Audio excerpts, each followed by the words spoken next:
Geraldo, I want to get into Iran and geopolitically where you think, because you're a smart guy, you've been in the Middle East, all over the place, you've been in Afghanistan, you've probably seen more combat as a journalism than even somebody like Oliver North, because every time there's a war going on, I turn it on and you're on television. I saw a report about 3 or 4 years ago where you were in Afghanistan with the Marines, where they admit that they're guarding the opium and helping basically produce it. And the argument is, well, this way Al-Qaeda won't get it.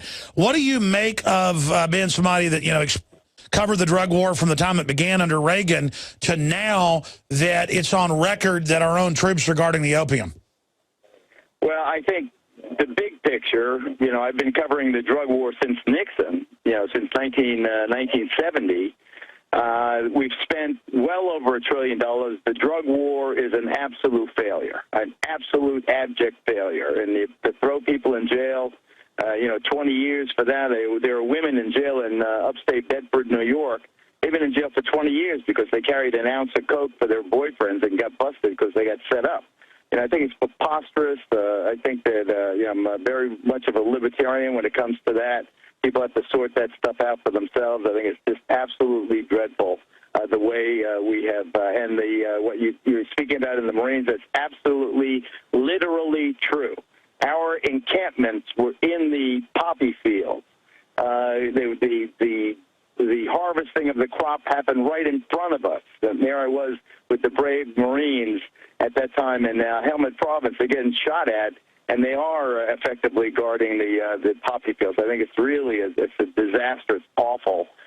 You know, in the bigger picture, you know, we're exhausted after Afghanistan. Afghanistan, you know, we paid back the people who got us, and I'm all for revenge. I think that was a good idea. Hanging in there now, 13 years, 14 years, I mean, my goodness, when does that end? Iraq was an absolute, utter zero. It was for nothing. You know, and, you know, I debate with Eric Bolling on Fox all the time. Eric was accusing the Iranians of 9/11. The Iranians weren't in 9/11. The Iraqis weren't in 9/11. That was the Saudis, our dear friends, that were, you know, the 15 of the 19 hijackers were Saudis. I just think that you got to really be careful before you commit U.S. blood and treasure to these foreign affairs. You know, I'm sick of being in combat. You know, 12 times in Iraq, 12 times in Afghanistan, Somalia, every place in between. I'm all for, you get the people that get us, you try to preserve world order, you guard the ships in the Horn of Africa, you keep commerce flowing, but to send a land army into any of these countries now, that's why I opposed President Obama when he wanted to bomb Syria because of the poison gas. You know, it's just not our job. What about the UN? I mean, does it stand for anything? Can it do anything? You know, I think the answer is obvious, Al. We've only got about 4 or 5 minutes left with you, Geraldo. I really appreciate you spending time joining us. You've got your syndicated radio show. You're doing the news show there on Fox. You've got so much, you know, other things that are going on. Let's talk about you and your life right now, what you're you know, mainly focused on politically, but also personally, because folks obviously want to know a little bit about you and what you're doing currently. And then I want to finish up with geopolitically. How do you think this is going to end with Iran? All right. In terms of me, you know, I do the Fox News stuff. I've kind of been an outlier, an oddball at Fox now going on 13 years. I went to Fox after the 9/11 attacks because I wanted to cover the war, and I think you're right. I think I've been in more combat situations than certainly any celebrity journalist. You know, it's been something I've been drawn to. I have a lot of pictures on my wall of me and GIs that have been killed since they took the picture with me. You know, Afghanistan, Iraq, it's awful. You know, I've watched them, you know, the families go through all the stress, and now they're coming home, and, you know, I'm very much aware of and covering stories about how they have all the problems, the baggage from the war, suicide, and so forth. So I think we have to totally be involved with that. Yeah, I'm a father of 5. You know, I'm thinking about, you know, where I go from here in life. You know, I've done so much. I want to stick it out. I've had a 43-year career. You know, it's everybody's got a Geraldo story. You have one. Everyone's got a story like that. In your case, it was being arrested on 48th Street and 6th Avenue. Perhaps more colorful than most, but there's been a lot of anecdotes, a lot of people whose lives I've touched one way or the other along the way. And, you know, it's sometimes I can be hardcore. I got scored the exclusive with the Iranian foreign minister Friday night. On the other hand, the month before that, I took that nude selfie of myself. So I'm still got my freaky side, and I hope I always do. I want to be unpredictable. I'm a Republican, but I'm a pragmatist, and a lot of what the Democrats say, I prefer what the Republicans say sometimes. So, I think that the one thing, Alex, is after all this time having the advantage of that kind of one-name status, I get kind of a lot of slack that a lot of other people. You, for instance, you get a lot more heat when you take a controversial position than I do these days, it seems, Al. Well, I do, and you're about to leave us, and I want to finish up with Iran, and your phone's breaking up just a bit there, but Geraldo Rivera joins us, legendary journalist, celebrity journalist, you name it, but unlike many celebrity journalists, there's a lot of hard reporting over the years. Even if you love him or hate him, you've got to admire the courage that he's had over the years. And he also got pretty mad. We're showing some video of that now. Whenever I was bullhorning his live broadcast, he gave me the middle finger. That's pretty funny. You don't see Geraldo. You don't see. I didn't give you the clenched fist, though. That's what I really wanted to do. Oh, exactly. So what did you think when we showed up bullhorning you? Well, first of all, it took me a while to figure out what the issue was. And then, then it was, 9/11 was an inside job, and I got that. And the anger, though, the level of anger was extraordinary. I mean, it was just, I was pissed off at you. You guys were pissed off at me. And there we were. We didn't, if I had thought it through in retrospect, what I should have done is just invite one of you to come and tell me, you particularly, tell me what the beef was, because once the substance of the issue became more known, it became a point where there's really some situations where you got to talk about the facts and circumstances. Sure, you even later had me on your show to put out why I thought it was an inside job. When I say inside job, I mean they knew bare minimum. Even Bo Dietl agrees with that. You had on the show that day, and they use it to take our liberties and to attack Iraq. And now look at Seymour Hersh coming out, the multi-time Pulitzer Prize-winning journalist, saying the bin Laden raid basically was fake, didn't happen. I've talked to the Navy SEALs who were involved. They say it was a look-alike they really killed. Whether that's correct or not, no one buys what this system's saying anymore. And I saw the press report on it a few weeks ago. They said when Geraldo Rivera and Alex Jones agree that the Syrians thing is staged and that Al-Qaeda did it with the gas, Obama's in trouble. And so in closing, what do you think about funding and arming Al-Qaeda? And I get toppling Assad because he's buddies with Iran, but he's not starting wars and he's not Iran. So segue out of the gas and who was really behind that into Iran, Geraldo Rivera. All right, let me say one thing first on the other big picture.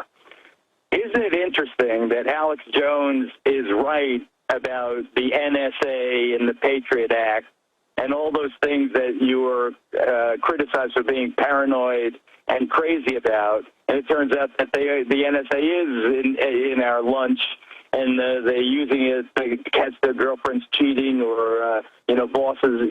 I think that you give yourself a pat on the back on that big issue. In terms of Syria and poison gas, I think that the best thing about it, if there's a best thing about something so horrible, is that you got the Russians engaged and you got the Iranians engaged in a way that neither of those two enemy, quote-unquote, powers have been engaged with the United States and with the West. And I think that's a good thing. And maybe, just maybe, we're joking about the United Nations and how little, it does, or nothing it does. And, maybe you have some kind of dialogue going on where you can actually see chemical weapons being collected and being destroyed. I think that would be a good thing for the world, Alex. I agree with you. In closing, I hope that whenever you're breaking some big news, every once in a while we get you to pop in, and I enjoyed being on your show. I guess that was on Saturday a few weeks ago. And, of course, my audience follows Fox News. Most of them are libertarian or conservative, but a lot of them are classical liberals. But, again, plug your New York radio show because that's also syndicated. I know people listen to it over the web. ABC Radio, thank you very much, Alex. And, yeah, let's don't be a stranger. We'll swap appearances. I appreciate it. Let me just ask you this. At Geraldo Rivera is the place to follow you on Twitter. I'm at Real Alex Jones. Do you think Do you think, just your gut, because I think the Iranians are starting to get a little bit scared. They've put a guy that's not as hardline in. I hope for peace. I hope that Israel can work it out with them. But Netanyahu thinks it's fake. What does your gut tell you about Iran? Will we end up attacking them? No. Let me tell you, 30 seconds. In 1988. In 1988, my talk show was taken to air in the Soviet Union. Monday through Friday, the Geraldo show aired in the old Soviet Union. I swear to God, shows like mine helped bring down the Soviet Union. Yeah. Why? Because the people in Russia looked at the washing machine commercials and the car commercials and the color TV commercials, and they wanted that stuff. The people of Iran want that stuff. These economic sanctions have destroyed the economy in Iran. If you look at the Persian people in Southern California, they own half of L.A. already.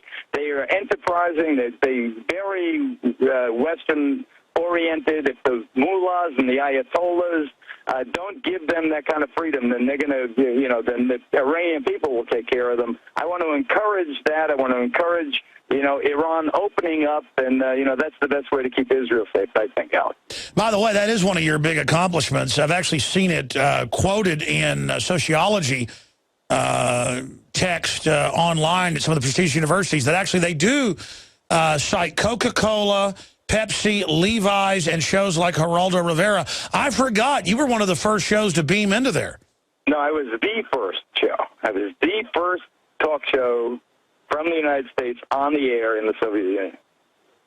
Man, talk about changing the world. Geraldo Rivera, thank you so much. Thank you so much for the time. All right, Alex, good talking to you. All right, folks, there goes. Bye-bye. There goes Geraldo. That was a great live interview there with him. Glad to go on his show and glad to get him on our broadcast. What a character.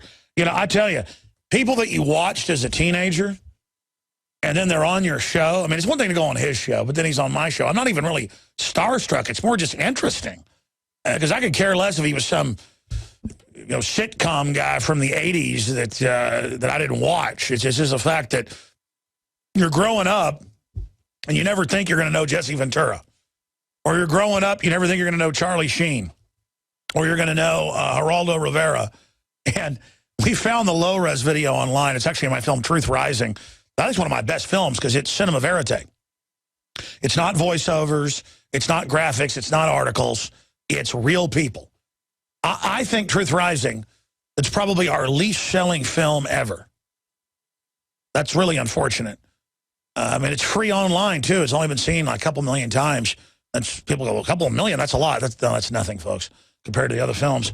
And I think it's my best film. It's cinema verite, and it's about activism and waking up. You can see it in high def. Geraldo getting really mad. He almost climbed down off the thing because it was an hour-long show, and it was live. And I just ruined the whole thing with 9/11's an inside job over it. And, but, he's an activist who was a lawyer in all these famous standoffs and stuff. So I think that's why he kind of liked it afterwards. A few months after I was on, they go, hey, he wants you on. Now he knows who you are, like he knew who you were, and he kind of likes what you're doing. Because the truth is, I don't want to get Geraldo in trouble.